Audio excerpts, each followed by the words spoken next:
If you're looking for an in-depth tutorial on how to make your own patterns from start to finish, well, you're in the right place. Buckle up, because in this video, we're gonna learn everything from how to use a miniature model to make a pattern, techniques for determining what size we need to scale our pattern up to, how to digitally enlarge mini patterns on the computer, and finally, how to easily print full-size patterns at home. So one of the biggest comments we got after we made our little Springtrap costume here was that you guys wanted to know, how do you make a pattern? Well, I listened, and that's what this video is. Because I'm gonna show how you can go from this, to this, to this, all the way to this. I know you're eager to get learning, so let's head on over to the bench and get started. In order to make a pattern, we need something to pull that pattern from. This is easy enough if you're doing some body armor. All you have to do is wrap yourself in plastic wrap, cover that in tape, draw your pattern, cut it out, and boom, you have a jumping off point. But we didn't have that luxury because this costume is way bigger than we are, so we had no idea where to begin. But luckily, we have a lot of friends with experience in this department, so we reached out to our friend Melissa, who used to work at the Jim Henson Creature Shop, which is the company that made the actual costumes for Five Nights at Freddy's, and asked her, how do the pros do it? And the answer was simple. You just make a model of it. Melissa said she would often sculpt hers by hand using some clay. I sculpted the form out of clay, and it can be literally any clay. It can be a water-based clay, it can be like monster clay or Chavant or anything like that. But my sculpting skills are not very good. She said you could do the same thing with foil. It's a little bit cheaper, a little more accessible. But again, sculpting skills, I don't really have them. But you could also create a model digitally on the computer and then print it out on a 3D printer, which I have, but again, I don't have sculpting skills. So I needed to find a different solution. Luckily, I found this incredibly screen accurate and free 3D model pack from DeviantArt user Ubuntu. I want to give a quick shout out to the entire team that put this model pack together because these things are amazing. There's a few ways we can bring this model from the digital world to the real world. Now you can do this on the computer with apps like Fabricator, which converts 3D models into 2D patterns, mostly used for paper crafts, or ArmorSmith, which lets you scale the model to your specific measurements, and then you can either export them as 2D patterns or files for 3D printing. Now I should note that these are both paid apps, but they're currently only available for Windows. But I've decided to go the old school route and print out scaled down versions of the model. Now, if you're wondering why Springtrap looks like Harvey Dent, printing only half the model will not only save on filament, but also time. For the most part, this costume is pretty much symmetrical aside from the battle damage. So that means we only have to make one half of the pattern because the left side will be the same pattern as the right, only inverted. When I printed half of this, I went a little bit further than directly in half because I don't really know Blender, so the way that I bisected this, I wasn't totally positive that it was going right down the center. So I gave a little bit of wiggle room, that way I can just kind of cut the tape where I can visually see the center is. And yeah, the only ones actually split, these ones I split in half too. These are directly in half. I didn't give wiggle room here, so I'm hoping that these will work all right. This is the diaper, as Matt calls it. So those ones I split in half, but then I didn't cut these in half. These I'm just printing the left half of the model, and I did the left half because I didn't want to deal with the facial damage. I wanted to get as much of a full head model as I could. So this side wasn't damaged, so I just chose the left because it was a little bit cleaner of a model. Now you might be asking, what scale do I print the miniature at? And the only answer I have for that is as big as possible where it's not a total inconvenience. So I wanted something that would give me enough detail but also a quick print time and less chance of a failure. So what size did I use? I don't really know, I didn't do proper math. I scaled it up to 15,000% because when you open these models in Cura, they were like teensy tiny. I think it auto scaled them to like 10,000%, but that still wasn't big enough. So I went up to 15,000. That gave me a good size, but also a relatively decent print time. And actually this size worked out really well for me. I'll explain that later in the video. Now originally I printed, this is a forearm piece. I printed things a little too small. Here's the finished version of what I actually went for scale. I just realized that something this tiny, once I got into other pieces like the head, I might lose some of that detail. So I did a test print with this. That was no good. Ended up printing much larger. All right, let's finally make a pattern, shall we? Let's take a look at what we're gonna need first. Okay, obviously we have our model here. We have some masking tape. You could also use duct tape. I just feel that this is cheaper. I like to buy it in bulk because I use a lot of it just in the shop in general. So we have our tape. We have markers to draw the pattern. Now I think I'm gonna use this fine tip one just because this is a little bit smaller of a model, but you could also use a regular Sharpie if that's all you have. Now I have a little razor blade so that if we need to cut in any tight nooks or crannies where our scissors can't reach, then we're covered. I also have this new thing that I got. I haven't tried it yet. It's a pattern notcher. This is for your registration marks. This isn't required. When you're starting out, don't feel like you need to buy every single tool immediately right away. You can easily make notches with a pair of scissors. I just wanted to try this out, see how I like it. And then yeah, if you like this whole pattern making process, or if you realize it's gonna be a thing and it's just quicker to use this, then pick it up. But just don't run out and buy things just for the sake of buying. And lastly, we have our plastic wrap. You could also use foil, but I think this is cheaper and had this laying around, so I'm gonna use that. And the reason we're using foil is we don't wanna just put tape on the model, because then once we trace out our pattern and start cutting it, and take it off, the back side of it's gonna be sticky and the pieces can stick together, or they can stick on themselves, and then you're trying to peel it apart and you've just ruined your pattern. So by laying the plastic down, when we take the tape off, the tape will no longer be sticky on the back, which is great, because then you can store your patterns and reuse them later. You can see here, just pop them into a Ziploc bag and you have your patterns. All right, I'm gonna start by wrapping this thing up, and we're just gonna wrap this up. I'm gonna try to bunch up all of the parts on the inside so that the outside is nice and smooth. There we go. Now it's still really loose on here, because we could either tape it on the inside just to hold it in place, or what if, I wonder if I could heat this and sort of shrink wrap it. Now I know this isn't actually shrink wrap, but I wonder if plastic wrap will shrink if we heat it lightly. We don't want it to melt. We're not gonna go crazy on it, but let's try it. If it doesn't work, I'll just edit it out and we'll pretend this never happened. I don't know if this is gonna give off any fumes, so I'm doing this as a precaution. Better to be safe than coughing. I'm just using a low setting because I don't wanna melt the model or the plastic wrap. So that worked pretty well. And you can see I cut a hole in the eye because I wanted to be able to bend the plastic back so I can get the tape in real tight to this edge. I didn't do that with the ear hole here, and you'll see why in a little bit. But yeah, it's a cool idea. Now, if you are gonna do this, you probably wanna do all of your pieces at once so you're not going back and forth, but I'm just gonna do this one because we're focusing on the head.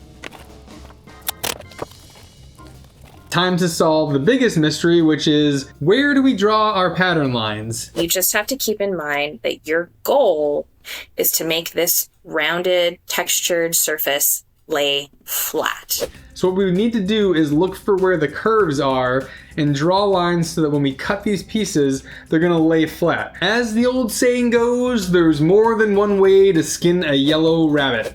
Pretty sure that's what the saying is. Now, conventional wisdom says you want the least amount of pieces possible just to keep the pattern simple. But since we're just starting out, that's not gonna be a focus. Our main goal is just to have a pattern that works. Now, there's a bunch of different ways we could lay this pattern out. We could go from top to bottom and do little vertical strips, kind of the same way that I taped it, or we could go horizontally and just go along the sides and up to the top of the skull. I think what I'm gonna do is do horizontal lines and break this skull up into a few pieces, and then I'll do the muzzle part here on the front as a separate piece. Yeah, so I'm gonna go ahead and draw these lines. I'm just gonna use a Sharpie here. It's probably a little thicker than I would like to use. I probably wanna use this thinner one. I think the Sharpie will show up better on camera just to give you a better idea, but whoa, pump the brakes. If you're making your pattern out of a miniature, don't do what I did and use a full-size Sharpie. Use a really small fine point Sharpie or even a ballpoint pen, something that's gonna make a really thin line, because when you blow up your pattern in the computer, your big, thick, chunky marker lines are gonna get even bigger and thicker, and then when you go to cut them, if you're on the wrong side of the line, it might throw off your measurements completely. So use something that's very thin and easy to see, and always remember which side of the line you need to cut on. That's all. Back to the video. All right, so we'll start in the front face here, obviously. So this is the muzzle. Let's go ahead and draw a little line here. And then probably want to split this muzzle part up. So maybe we'll draw it here, going from this curve over to there. And then the front of the face is kind of its own little flat surface, so let's draw that out as well. We're gonna go along the sort of brow ridge and cheekbone area to the front flat part of the face. I think that'll be pretty good so far. And now we're gonna just do horizontal lines going up the side of this head. Kind of feels like it rounds off there to the back. Probably divide this up into like 5 or 6 pieces here, which might be overkill, but while we're learning, let's just take it slow and steady. kind of see how that's shaping out a little bit. Let's also go and do our edges because we kind of wrapped around here. So we want to do our cut edges around the entire face just so that we know where the bottom edge and side edge of this is. For this, remember I said we didn't go fully symmetrical, so I'm not going to go along the edge of here. We want to go a little bit, we want to go in the center of the eyes so you can see sort of the beginning of this eye hole and this eye hole. So we're just going to go right down the center here. And just so I remember, I'm gonna like put X's so I know that those are not pieces that we need. And I'm gonna kind of try to go just center over the skull here. You can always finesse this later. All right, so we have our face marked off. Now we need to two things. We want to label each of these pieces so that we know which piece is which. And we also want to add our registration marks so that we know how everything goes back together. And put 1H for one head. We can also maybe even just put an L underneath since this is the left side of the head. Great, looking good so far. I want these registration marks to be kind of spaced out every inch or so on the final model. So for this, it's probably gonna be like half an inch because this is about half the size. We don't have to go crazy with it. We can just do maybe one registration mark here, one here for each of these pieces. Might actually end up cutting this one a little long so that there's some extra piece here so we have something to glue onto. I'm not gonna cut out the ear holes because they cross over multiple pieces and it would just cut some of them in half. Instead, I'm just gonna trace them on the inside and use them as a guide, and then later I can cut it out when I have the full foam head assembled. We have our head laid out and ready to cut. While I'm working on that, I want to take a quick moment to welcome all of our new patrons and thank all of the OG ones. Without all of you, we could not do this. We really appreciate your support. If you're interested in joining the community, check out the description. We have a link below. We'd love to have you. It's a lot of fun. You're gonna learn a lot of stuff and meet some really cool people. We've got our patterns all cut out. Time to take it up a notch. All right, I gotta stop myself here because this is not what you wanna do. You see, I notched the mini pattern and this was a problem because when I blew that pattern up 200%, my notches also got 200% bigger, which meant when I went to cut out my actual pattern full size, my notches were way too big to use the notcher again. So what you wanna do is keep your notches thin on the mini pattern, then when you blow them up and you cut out the final pattern, that's where you want to use the notcher. So don't notch too early. I know it's really exciting to have a new tool. I think I just jumped the gun, or jumped the notcher if you will. But yeah, anyways, wait until later to notch your pattern.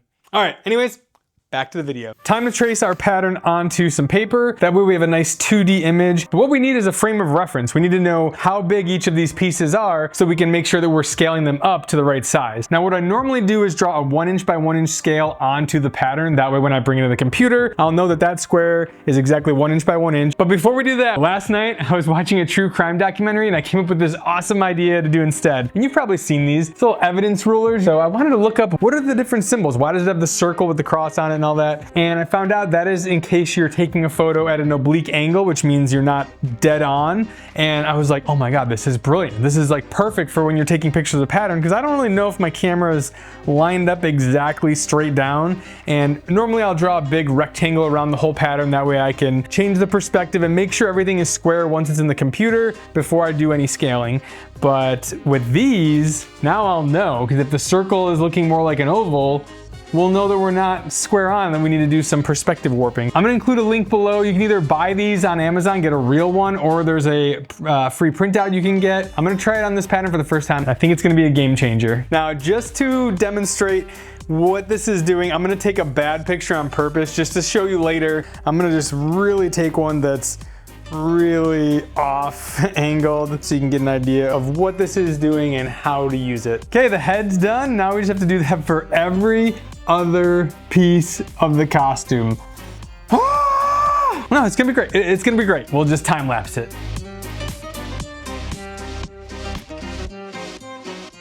Hear ye, hear ye. The patterns are all done. Check that out. Whew, it's not even all of it. Oh, can't even get it all on screen. What do you think? Should I just wear it like this? Now that we have our mini pattern done, all we've got to do is blow it up. All right, not quite like that. We have our miniature version, but how are we supposed to know what size Springtrap's head actually is without access to the original suit? Time for some detective work. We're gonna use context clues from reference photos and stills from the movie in order to figure out roughly how big this suit is. On the left here, we have the clean version of the suit, and on the right is the withered version. Now, I'm looking for some sort of context clues of something we can use as what I'll call an anchor point. Now, because the head is something very specific that I have to size to my own head, as well as the focal point of the costume, we're gonna see if we can deduce what the size of that is. Now, since there's nothing in the background of known scale that we know, I'm gonna go with other pieces of the costume actually. I'm gonna use the bow tie as sort of a scale reference, because if you look at it, check this out, the bow tie is almost the exact same width of the head. Obviously there's like a little bit extra here, there's a little bit extra here. So give or take, now that we know that the head and the bow tie are roughly the same size, let's go ahead and take a look at some behind the scenes photos. So we got this picture of Matt and Scoob here. As you can see, Matt doesn't have the head on in this, but this is good, this is what we want. Because look it, check this out. I'm gonna draw a line here of the bow tie. And now we have the size of the bow tie in relation to Matt. Now, Matt and I are roughly the same build. He's about, you know, a couple inches taller than me, but we're tall, skinny guys. So this won't be too much of a stretch in order to try to figure out the size of this. But again, this method will work no matter how much we were scaling this down. If we were scaling this down to flater size, we can use the same technique to figure this out. It appears the bow tie roughly lines up with where the collarbone and the shoulders meet. So I'm gonna straighten out my shoulders here and roughly measure the same distance. Now we're scaling this to me. If I were to put this suit on that Matt's wearing, he's a couple inches taller than me, so this might be a little big. So this will scale it to my size, which is nice. Okay, so we're looking at about 12 inches. Now, I have a couple other photos just to verify this. All right, so here's some more screenshots. This is from a video of some YouTubers that were visiting the set. And as you can see, they're storing the heads on these mannequin busts here. It's sort of partial shoulders. Did a little sleuthing and I think I found the exact same mannequin bust, and the dimensions listed on the site were 11 inches wide. And if you look, our head is overlapping a little bit on each side. So I'm comfortable saying that we're about in the 12, maybe 13 inch range. Maybe it's a little bit shorter. It's hard to tell again from the angles that they're using. And one other frame of reference that we'll use to check is this last photo. So you can see Matt is taking a break on set. He looks super thrilled to be sitting there in this costume. One of the crew members who's in charge of the suit is holding the ear holes with his ring finger and his thumb. So we know the distance of those holes is maybe around that size. And then at the same time, the head, he's actually got in front of his legs. So you can kind of see that the head is roughly the size of thigh to thigh or a little bit shorter. We're looking at an angle here, so you have to kind of take that into account.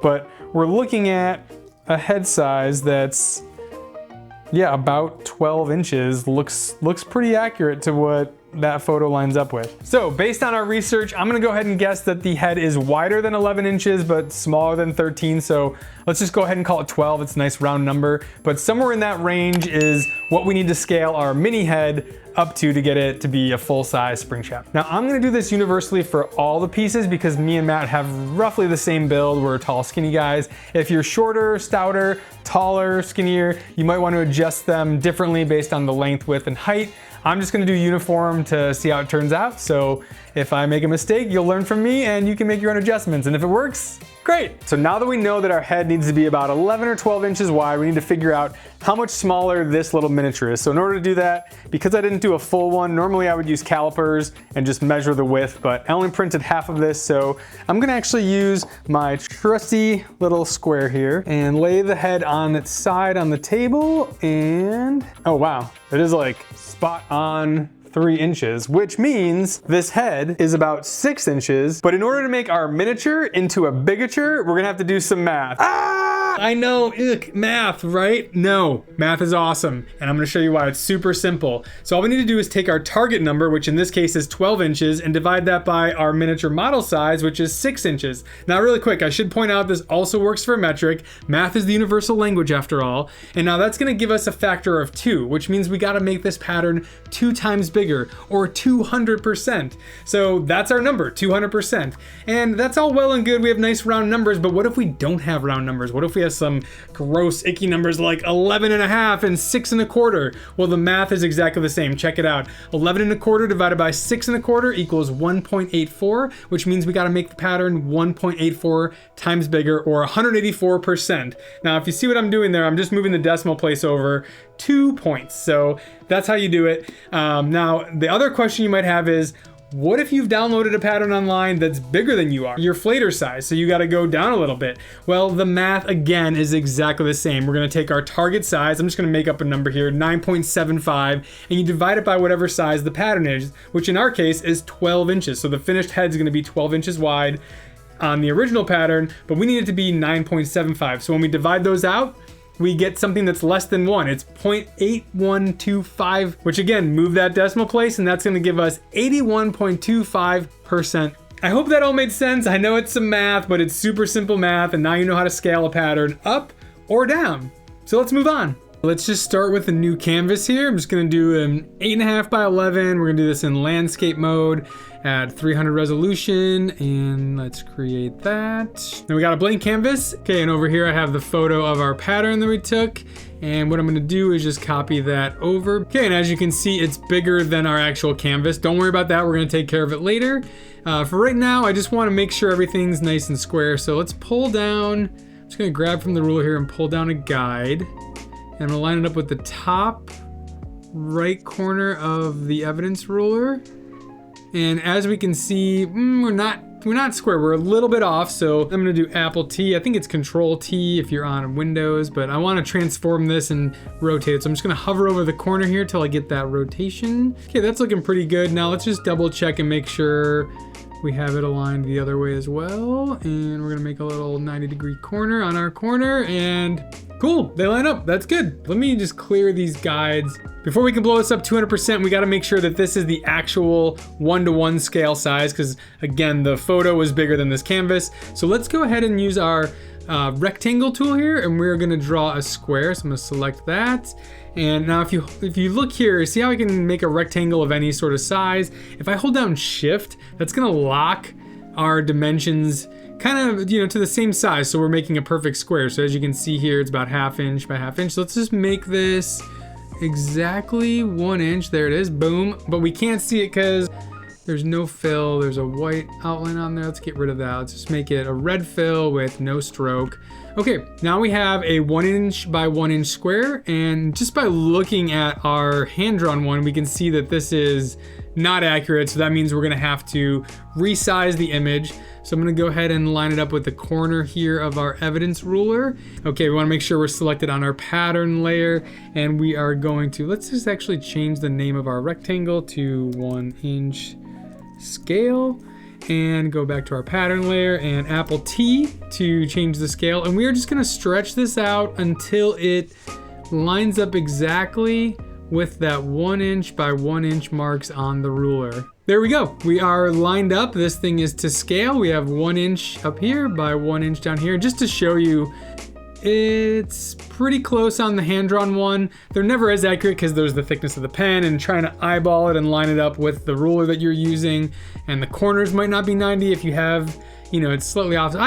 I just love the idea of using this evidence ruler. I just thought that was really cool. Remember how we purposely took that photo that was at the wrong angle like this? I'm gonna just take one that's really off angled. Now this is exaggerated, but it shows you how having the wrong camera angle can really skew your pattern and throw everything off, because the top's really skinny, the bottom's getting flared out and fat. But luckily we have our evidence ruler in there, and with this handy dandy circle, I'm gonna show you how this works in terms of getting everything lined up properly. So I'm just gonna go ahead and unlock this background image here. And let's go to edit transform. This time we're gonna just do a perspective shift. And what I can do here now is pull this and see how it's starting to pull the top closer to us. It's almost like the plane. Imagine if this was on a sheet of paper, it's just tilting it forward on that top plane there. I'm gonna keep doing that until this circle starts to look a little bit more normal. Now, it is straighter on, but it's a little fat still. So I'm gonna switch it over to scale instead of perspective, and I'm gonna hold down Shift, and we're just gonna stretch this up. I'm just gonna go back and forth between the different types of transforming until we get an image that looks right. Okay, let's take a guide here. All right, looks like we're at pretty close to our 90-degree angle. I might have to rotate this a little bit just to get it that extra. Okay, but now look at that circle is more of an ellipses. So we can draw a new circle, go corner to corner with your cursor on this. And look at that. Our circle is not very circular. It's more oval shaped. So I'm gonna go ahead and draw a circle here that's roughly the same size. Go ahead and make that solid, make that red again, but I don't want it fully solid because I want to be able to see the circle underneath. So I'm just gonna drop that opacity down, maybe 38, whatever. And now we're gonna continue transforming it until we get a circle that is actually circular. Now see how much extra work this is? I mean, if you just take the time to take a good photograph, you don't have to deal with all this perspective correction and all of that. For the sake of our tutorial, we're gonna call that done. Just to illustrate the point, I printed out the normal one, and then I printed out the skewed one without correcting it, scaled up to 200%. Look how different these are. Most noticeably, you can really see it at the bottom here. See how the bottom flared out and is way too big compared to the original one? This is what happens because that angle was so skewed and everything closer to the camera was bigger and everything further away was smaller. So you've now got this sort of clown house version of it. And the more you take photos that are off just slightly, every little piece when they go together is gonna be just a little bit off, especially if you're printing multiple pieces from different photos and you start gluing them together. It can just really throw your project off. So like I said, I highly recommend trying to get your photo as dead on as possible when you originally take it, but also if you can, put this in there. This is a game changer. Now you can do what I did and just print this out and glue it to a piece of cardboard. This is an old cereal box, or you can purchase one on Amazon. I'll have links down below, so check them out. Now that we have it to 1:1 scale, we're ready to blow this up to 200%. So we're gonna go up to the top and I'm gonna go to image size, or there's a keyboard shortcut for this. I'll put it on the screen right now, but it's gonna bring up this window here for the image size. And this is where we wanna scale it up. So whatever calculation you had to do to get it to your size, this is where you're gonna type that number in. We're gonna type in 200%, and these are linked together now. So it's gonna do height and width at the same time, so they're both 200%. It's gonna take a little while for this thing to transform this because my computer is old and slow. I need a new computer, but I'm gonna cut to it being done right now. All right, there we go. Now it's 200% bigger, which means this pattern should be true to size for my head. This is gonna be a 12-inch pattern here. And as you can see, our canvas has increased now. We're at about 22 inches or so by looks like 17 inches, and our image is getting cut off. Let's move this around. I'm gonna turn off our square. We don't need that anymore because we are no longer in 1 inch by 1 inch scale. And if we move this around, you can see we're not getting the full image on our canvas. So what I'm gonna do is increase the size of our canvas. I'll put the shortcut for that on here as well, or you can go up to the top menu and go image canvas size. And I'm just gonna it looks like the top to bottom were good, so let's just go ahead and change the width, I don't know, to 25 inches. Should give us plenty of space. Boom, there we go. We don't need the ruler anymore, so I'm just gonna give myself some edge room in case there is any bleed or cut off space. An important thing to note is when you're exporting the pattern, make sure you do a PDF, because if you do JPEG or PNG, it doesn't retain the real world scaling, it just saves the pixels, so everything kind of gets thrown off and your scale's not gonna be the same. Make sure you do a PDF. So now we have our image done, but as you've noticed, the size of this image is 25 inches by 17 inches or so, and that's not gonna be easy to print out at home. Now you could take this over to Kinko's and do a large format print. If you are gonna do that, I would recommend getting all your patterns onto one giant image. But I'm gonna show you how to do this at home with just normal, printer paper, 8.5 by 11, using a very simple and more importantly, free tool. So let's go ahead over and switch over to that app and I'll show you how to do that. We're gonna go and get the free Adobe Acrobat Reader. Currently the URL is Adobe Acrobat PDFreader.html up here. Now remember, I said free, so scroll down, you're gonna find the free one. They're gonna try to charge you a subscription for these other ones. If you already have those, great, those will work too. I'm actually gonna be using Pro in this demo, but you can get the Adobe Reader app for free. Now I already have the PDF open here. All you have to do is go up top, we're gonna click the printer icon, It's gonna pop up with our normal print dialog. Now you can see the options here. Size under paper sizing and handling is just gonna have normal options, but you wanna click poster. That's the big trick here. It's gonna divide this up into as many sheets to keep it to a real world scale. We wanna make sure the scaling is at 100%. You can change your overlap border here. I'm just leaving it as the default. And then you wanna make sure cut marks is turned on. That's how we're gonna line everything up later. Don't need labels, tile only large pages, not a big deal. Now just go ahead and print and we're good to go. Oh my God. Oh, there you are. Okay, this is Future Bill with a message. If you have legal paper, use that for your patterns. That way it's gonna save you time. You don't have to paste together as many small pages. You can just use these really big ones. That's a tip I wish I knew earlier. I gotta get back to fighting the crazy AI robots. Good luck with your build. Ooh, and one last thing. This is specifically for my Mac users because I think in Windows you can just save it as a PDF. But if you want to save a PDF with all these pages as one document, and you're on a Mac like I am, there's no real way to do that. Some people have said under advanced settings, there's something to save to file. I don't see that. Even if I go to printers here, you get this little warning pop up first. Usually on a Mac, if you either open it in preview or save as PDF, you can actually export it instead of printing it. But when you do that, you get this error message. So I figured out a workaround though, don't worry, and it's also free. So I found this open source software called PDF Writer. You can install that, and basically what it's gonna do is a virtual printer. So let me show you how that works. If we go to print, and from our drop down here, we just select PDF Writer. When we go to click print, it's gonna save it in whatever folder you've designated as your PDF Writer output. I'll show you. So it saved our file right there. Now let's take a look, and boom, we have our pattern. Look at that, all 8 pages. We have our nice registration marks in the corner so we know where to cut and line it up. Yeah, we have one easy PDF for our patterns. Now, I like saving these just to keep everything organized and have digital copies of everything. So yeah, hope that helps. That's a quick workaround, totally free. All right, we've got our patterns here, and before we actually start working with these, the first thing we want to do is make sure that they're still to scale. There's always a chance that these things could get changed in printing. Trust me, I used a different app first and printed these out, but when I checked it, they were the wrong scale. So let's just double check these before we do anything further.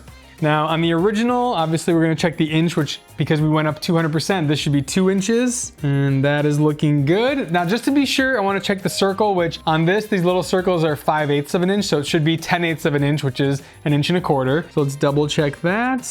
Yep, that's spot on. Time to assemble. Real quick, I wanna show you how I'm assembling these patterns. So I found it easier just to create this makeshift light box. Eventually I wanna build one into the workbench, but for now I'm just using this spare piece of acrylic we had laying around, a couple scrap pieces of 2x4 and a camera light.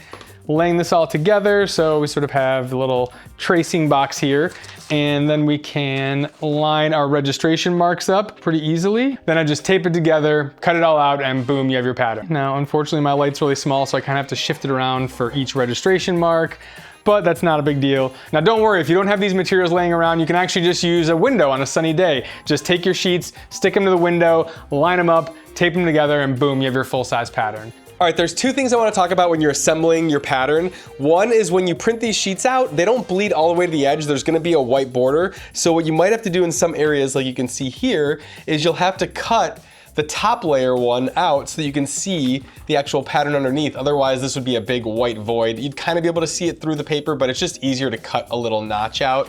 The other thing you'll want to do is make sure you're taping inside the field. And what I mean by that is inside of the outline of your piece. Now there's a couple times where I was just taping the outside of these sheets together, and then when I cut the actual pattern piece out, it just fell apart because the tape wasn't connecting the actual pieces. So always make sure you're taping inside the field. Trust me, when you make this mistake, you'll know immediately and go, oh, he did say to tape inside, I totally forgot. Hopefully that will keep you from forgetting that. Now your pattern should look like this, and all that's left to do is cut it out. Once you cut it out, you'll have your pieces like this, and this would be the ideal time to take your pattern notcher and go around and make all the notches, unlike me who jumped the gun and now all my notches are twice as big. The cool thing about the registration notcher is it's exactly the size of the tip of your marker. So unfortunately for me, kind of had to just color them in, whereas if these were just made at the end and I was doing 1 notch versus having to double notch it, then it would just fit nice and easy with our marker. They'll still work, but it would be much better if I would have waited till this stage to actually do do the notching. I do want to talk about a couple other things because there were some pieces that were so small that if I 3D printed them and tried to blow them up, it would just be a nightmare. In particular, the fingers. So what I ended up doing was taking some aluminum foil and just sculpting those into the shapes that I needed. So here you can see these are my little mini sculptures of the fingers, and then I took a full-size pattern off of that the exact same way we did with our miniatures, except there was no need to bring them into the computer and blow them up. They were just ready to go. Now, the reason I used foil instead of clay is just that it was cheaper and accessible, plus it was a lot less messy. But you can totally use clay if that's more of your medium, but again, in a pinch, foil did the trick, especially for something like this. And look at how good that hand turned out. Huh? Look at that. Look at that. There were a few pieces that I didn't pattern at all, like the teeth or these ears. I actually 3D printed these as reference points because I was using squishy furniture foam. So I wanted to be able to see what I was doing because that foam needed to be carved. It wasn't really patterned out and glued together. I was just carving from a block of foam. So yeah, there's different techniques for different pieces. Hopefully this will kind of give you a little bit of a foundation for your pattern making journey. All right, so now that I've actually gone through the process of patterning, I want to give you a little recap of some things I learned and some extra tips that I picked up along the way. For one, organize your patterns. I'm just using a Ziploc bag. Now, normally I wouldn't save the mini patterns. I'm probably gonna do this with the full-size patterns, but I'm just showing you right now because these fit pretty nicely in the bag. But yeah, label it, put any notes on there, and that way you can have these in a drawer and they're all together. And be sure to label every piece individually. Give yourself lots of notes on the pattern piece so you know how everything goes together, what piece it belongs to, if you are gonna put them all in one giant bag like this. Now, as far as tools, let me go over some things. After using these, oh man, these were awesome. Highly recommend these. They were only like $8 or $9.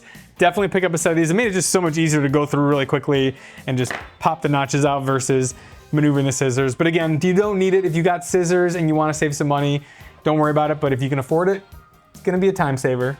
Also, these little evidence rulers are amazing for doing your scaling and making sure your photos are straight. Again, you can buy these on Amazon. I'll have a link for it, or you can just go and print out some free ones. I'll have a link for that as well. I also picked up this thing because I was just so sick of dealing with the roll of tape. But I got this giant masking tape holder. It's got a 3-inch wide drum, so you can do 3 1-inch rolls of tape or 1 3-inch one, or like I'm doing 2 1.5-inch ones. You can do different colors, however you want to set it up. But this thing is a beast. I love it. I'm so glad I got it. It just makes it so much easier to reach over and grab tape. Just be careful because this thing bites. It is very sharp. I have the cuts to prove it. That's why I have the blade guard on. Highly recommend that. Again, there'll be a link below. Oh, I also ended up using some of that little whiteout tape. There was a couple parts on drawing the patterns where my pen slipped or I kind of just messed up. And so rather than scratch it out and make the pattern look messy, I just went over it in that little whiteout tape. You could use regular whiteout or erase it in Photoshop later. Either way, those are some of the tools. Okay, this is a step I wasn't planning to show, but it was something I was worried about when I was making my pattern from the very beginning, because I don't know Blender very well. So when I took the digital model and I was trying to bisect it in half, I was always worried I wasn't going down the exact center. It was really hard to figure out if you don't know Blender. I'm sure anyone else that knows Blender is like, that's a piece of cake, but I followed tutorials. I just was never confident of it. So I actually ended up giving myself some leeway and I cut slightly off center. I didn't cut right in the middle. That was in hopes that I could wrap the tape and then I can cut the actual tape down the middle, because a physical object for me was easier to cut than a digital item. And I was always worried that it wasn't a perfect semicircle. And that's what happened. And I want to show you how I fixed it. So once I duplicated the pattern and flipped it over and made the other side, there was a really big gap in the forehead here. And if I pulled this tight and glued it, the head wouldn't be round. It was kind of this weird inverted droplet shape. So what I ended up doing was I glued as much of it as I could in the front, but then I left that gap purposely at the top. I took a piece of scrap from just my pile of scraps. This one seemed to be about the thickness that I needed to fill that gap. So what I've done is temporarily taped it in just to audition it, you know, before I glue it in or trying to do some fancy measurements. I'm really just eyeballing this and it is working really well. It's getting way more round. So I still have to do that on the back, so this gives you an idea. So see how if I force these together, the head kind of squeezes itself. This looks like EVA foam butt cheeks, if I'm being completely honest. After I make this head, I can actually redo the pattern full size so that we'll know it's perfectly split down the middle. Silence. of the yams. Now this is only an issue for the pieces that we bisected, like the torso, the diaper, the jaw. Those are all ones I'm concerned we might have to finagle in the full-size version. Anything like the arms, those we had the full pieces, we're just gonna make 2 of them to do the other side.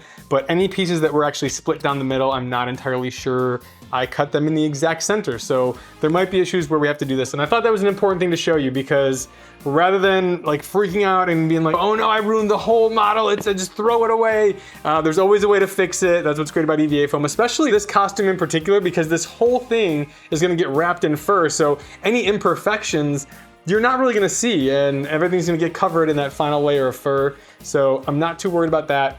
But yeah, easy fix. Hope that helps. At least shows everyone makes mistakes, but it's how we fix them that's important. If I had to do it all over again, I probably would have just printed the whole model. You might have noticed when this costume's on me, there's a lot more space between especially the legs. Yeah, between the pieces, there's a lot more space of the joints. And that's because, like I said earlier, I scaled everything based off the head. So once I knew I had to go 200% with the head, using that Ubuntu model, I just scaled everything 200%. When in reality, what I should have done was taken my actual measurements and seeing if I had to go lengthwise a little bit longer, which is what happened. Like a lot of these pieces are short. Like if I was maybe, I don't know what, 5'9", this costume would probably fit perfectly, but I'm like 6'1", so it was a little stretched thin. But again, that's where a program like I mentioned in the video, like ArmorSmith, would come in handy, because in ArmorSmith, you can make a model of yourself with your exact measurements and then bring in a 3D model and scale everything individually until it looks right. And then it'll just make the pattern for you. There's no need to 3D print anything, which is a bonus. But I wanted to learn patterning off of a model and show you guys how to do it. Because that's the whole point of our videos, is we're trying to teach people ways to do that. Not everyone has a 3D printer. ArmorSmith might be the software you want to invest in, and try that out. So that's pretty much everything you need to know to get started with pattern making. Now you have the full skills to take something from a miniature 3D model, or sculpted tinfoil if that's what you're using, and make a full-size piece. Check this out. This is actually coming to life. This is such a really cool part of the process, is when you start gluing things together and you see your project coming to life. I can't express how exciting this is. You're gonna know that feeling soon. Drop a comment below when you do, when you get your first project together after watching this video, because I want to know how excited you were to see something take shape. Now, if you want to dive deeper and learn more about how you actually glue stuff together, cutting and shaping and everything, check out our Patreon page, because we did an in-depth, like 2-hour interview with our friend Melissa, who worked at Jim Henson Creature Shop, and she spilled all the tea on how you make this stuff professionally. And man, did it help, because we had no experience doing this before. Let us know if this was helpful. Drop some questions or comments down below, or if you have better tips, drop them below.